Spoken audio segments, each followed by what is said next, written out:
Mister X இந்த படத்தோட review தான் இந்த வீடியோவில் பார்க்க போகிறோம். கிட்டத்தட்ட துரந்தர் மாதிரி ஒரு படத்தை ட்ரை பண்ணியிருக்காங்க. ஆனால் துரந்தர் லெவலுக்கு இருக்கா அப்படின்னா கண்டிப்பாக நம்ம கொடுத்த காசுக்கு ஒர்த்தான ஒரு படமாகவே வந்திருக்கு. சரி, இந்த படத்தோட பாசிட்டிவ்ஸ் என்ன, நெகட்டிவ்ஸ் என்ன அப்படின்னு நம்ம பார்த்தோம் அப்படின்னா, இந்த படத்துடைய கதைக்கு ஒரு ரன்வீர் சிங் மாதிரி ஆர்யா வந்திருக்காரு. அது ஒரு மிகப்பெரிய பாசிட்டிவ்ஸ். தண்ணியிலேருந்து வராரு, அக்வாமேன் மாதிரி இருக்காரு. திடீர்னு தரையில் நடக்கும்போது துரந்தர் படத்தில் ரன்வீர் சிங் மாதிரி இருக்காரு. அவ்வளோ சூப்பரான ஒரு ரா ஏஜென்ட்டாக, சீக்ரெட் ஒரு ஸ்பையாக வந்து அப்படியே சுற்றிக்கிட்டு இருக்காரு.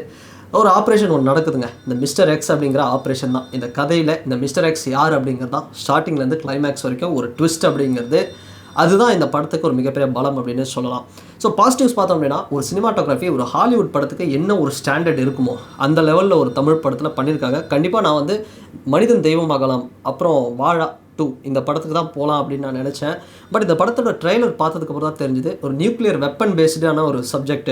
கண்டிப்பாக இந்த படத்தை பார்த்தே ஆகணும் அப்படின்னு. கதை அப்படிங்கிறது இந்தியாவில் கிட்டத்தட்ட ப்ளூட்டோனியம் கேப்சியூல்ஸ் அப்படிங்கிறது இந்த நியூக்ளியர் வெப்பன், இந்த நியூக்ளியர் ரியாக்டர், இது மாதிரியான விஷயங்களெல்லாம் பேஸ் பண்ணி இந்த நியூக்ளியர் வெப்பன் வெடிச்சது அப்படின்னா உலகத்துக்கு எவ்வளோ ஒரு ஆபத்து.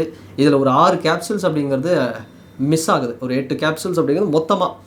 இதை வந்து என்ன பண்ணுறாங்க, இது எங்கே மிஸ் ஆகுது, இது பின்னாடி யார் இருக்கா, இதை எப்படி சேவ் பண்ணுறாங்க, இதை எடுத்து என்ன பண்ண போகிறாங்கன்னு ஒரு டிஃப்ரெண்ட்டான ஒரு ஸ்டோரி.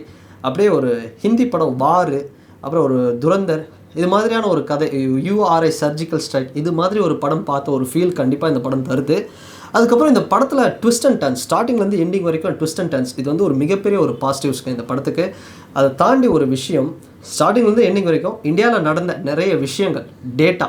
இந்த படத்தோட டிரெக்டர் மனு ஆனந்த் யாருடா இவ்வளோ டேட்டாவை இந்த மனுஷன் கொடுக்குறாருன்னு பார்த்தா எஃப்ஐஆர் படத்தோட டிரெக்டராக. ஸோ எஃப்ஐஆரை பார்த்தோம் அப்படின்னா ஒரு ஹிட்டான ஒரு படம் அப்படின்னு நிறைய விமர்சனம் நான் பார்க்கல. பட் விமர்சன ரீதியாக அந்த படம் ரொம்ப ஒரு பாசிட்டிவாக இருந்துச்சு அப்படின்னு சொன்னாங்க. ஸோ அப்படி ஒரு படங்க. ஸோ தரமான ஒரு படம். ஒரு மகிழ் திருமேனி சாரும் ஒரு எச் வினோத் சாரும் ஒரு ஸ்கிரிப்டில் ஒரு டேட்டாவை கொடுப்பாங்க பார்த்தீங்களா, அந்த மாதிரி ஒரு டேட்டாவை சூப்பராக கொடுத்துருக்காரு. ஒரு வார் நடக்கிறதுனால என்ன, நம்ம சுற்றி இருக்கிற நாடு, நம்ம நாட்டுக்குள்ளே எவ்வளோ ஒரு சதி நடக்குது, இது மாதிரியான விஷயங்கள் அவ்வளோ ஒரு சூப்பராக வந்து கொடுத்துருக்குறாரு. ஒரு நல்ல படமாக வந்திருக்கு. ஸோ எனக்கு இந்த படம் சினிமாட்டோகிராஃபி, ஸ்டண்ட்டுலாம் இந்த படத்துக்கு வந்து பெஸ்ட்டுன்னே சொல்லலாம். படத்தில் வர ரைஸா, மஞ்சு வாரியர் மேடம் எல்லாருமே வந்து அவ்வளோ சூப்பராக ஒரு ஸ்டண்ட் வந்து பண்ணியிருக்காங்க. ஸோ ஸ்டண்ட் இந்த படத்தில் ஒரு பெரிய ப்ளஸ்ஸு. அதுவும் ஒரு சார்பட்டா பரம்பரை மாதிரியான ஒரு பாக்ஸிங் ஆர்யா சார் வந்து இந்த படத்துக்குள்ளே இந்த கதையில் இந்த ஒரு ரோல் பண்ணுது அப்படிங்கிறது இன்னும் பெஸ்ட்டு.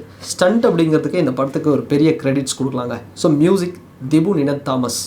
யாரா இவர், ஒருவேளை இந்த படத்துக்கு சாம் சிஎஸ் பண்ணியிருப்பாருன்னு பார்த்தா ஒரு மியூசிக், மலையாளம் மியூசிக் டைரக்டர். அவ்வளோ சூப்பராக வேறு லெவலில் நம்மளை ஒரு ஜிப்ரான் சார், சாம் சிஎஸ் சார் என்ன பண்ணுவாங்களோ அந்த மாதிரி ஒரு மியூசிக் சூப்பராக தரமாக பண்ணியிருக்கிறாங்க. மியூசிக் இந்த படத்துக்கு ஒரு பெரிய ப்ளஸ். ஸோ போட்டு அறன்னு அறுக்காமல் ஸ்டார்டிங்கில் ஒரு லவ் சாங், அவ்வளோதான். அதுக்கப்புறம் பெருசாக சாங் இல்லை, கதையோடு அப்படியே போயிட்டுருக்கு. சரத்குமார் சாருக்கு ஒரு பெரிய சூப்ரீம் ஸ்டார் சரத்குமாருக்கு ஒரு மிகப்பெரிய ஒரு ரோல். கிட்டத்தட்ட ஒரு கட்டத்தில் அவரை பார்க்கும்போது விடாமுயற்சி படத்தில் ஏகே என்ன பண்ணாரோ அஜித் சார் அதே மாதிரி லுக்கில் வேறு இருக்கிறாரு. அவரோட கரியர் ஒன் ஆஃப் த பெஸ்ட்டுன்னு சொல்லலாம். ஸோ நீங்கள் அந்த பாருங்கள், படத்தை பார்க்கும்போது சரத்குமார் சாருக்கு இப்படி ஒரு மாசா, கிட்டத்தட்ட அவருக்காகவே எழுதப்பட்ட கதை மாதிரி இருக்குது. அதில் காரியா சார் ஏதோ கேமியோ பண்ண மாதிரி தான் இருக்குது. அவ்வளோ ஒரு சரியான ஒரு சம்பவம் பண்ணியிருக்காங்க டிரெக்டர். நல்லாவே வந்திருக்குங்க. ஸோ அந்தளவுக்கு சூப்பராக வந்திருக்கு இந்த மிஸ்டர் எக்ஸ் அப்படிங்கிறது. நிறைய டீகோடிங், பொறுமை தேவை. நீங்கள் சிட்டி ஆடியன்ஸாக இருக்கலாம், இல்லை வில்லேஜ் ஆடியன்ஸாக இருக்கலாம், யாராக வேணால் இருங்க. பட் கொஞ்சம் பொறுமை தேவை இந்த படத்துக்கு. லேகு, ஸ்க்ரீன் ப்ளே ஸ்லோ அப்படின்லாம் வந்து நம்ம சொல்லிட முடியாது. ஆனால் கொஞ்சம் பொறுமை தேவை. இப்போ என்ன நடக்குது, அடுத்து எந்த லேயர் நோக்கி போகுது, அடுத்து என்ன அப்படிங்கிற மாதிரி நிறைய விஷயங்கள் பொறுமையாக வந்து பண்ணியிருக்காங்க. அதெல்லாம் நம்ம வெயிட் பண்ணி கொஞ்சம் கொஞ்சமாக பார்த்தா நம்ம ரிலேட் பண்ணலாம். அவ்வளோ நல்லாயிருக்கு. நிறைய லைவாக நடந்த ட்ரூ இன்சிடென்ட்ஸை பேஸ் பண்ணி அப்படியே கனெக்ட் பண்ணி அழகாக சூப்பராக கொடுத்துருக்காரு. கண்டிப்பாக தமிழ் சினிமாவுடைய ஒரு துரந்தர்னு சொல்ல முடியாது, அது மாதிரி ஒன்று ட்ரை பண்ணியிருக்காங்க. பட் பெட்டராக இவர் இன்னும் நல்லா படம் பண்ணலாம்.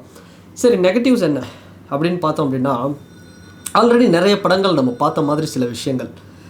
அஜித் சாருடைய விவேகம், அப்புறம் அஜித் சாருடைய நம்ம ஆரம்பம், இந்த படத்துலலாம் நம்ம பார்த்துருப்போம்ல, அந்த மாதிரி தான் ஒரு சில விஷயங்கள்லாம் வருது. ஆல்ரெடி ரிப்பீட்டடாக நம்ம பார்த்த விஷயங்கள். ஆனால் பாசிட்டிவ் நம்ம பார்த்தோம் அப்படின்னா நிறைய இருக்குது. ட்விஸ்ட் அண்ட் டர்ன்ஸ்லாம் நிறைய இருக்குது.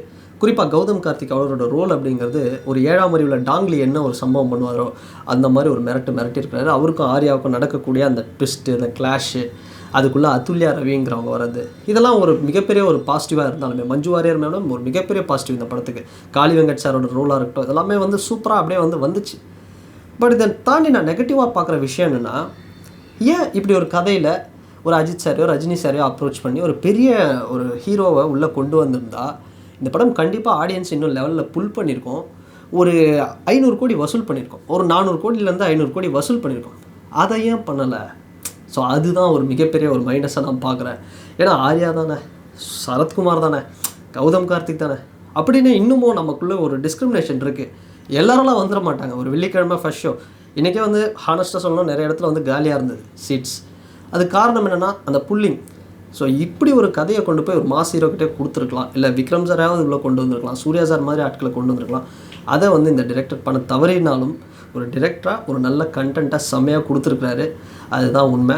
ஸோ ஃபைனலி இந்த படம் எப்படி இருக்குது அப்படின்னா, நீங்கள் ரொம்ப ஆஹா ஊஹோ சூப்பர் படம் அப்படிலாம் சொல்ல மாட்டேன். பட் ஒரு மினிமம் கேரண்டி இருக்குது இந்த படத்தில்.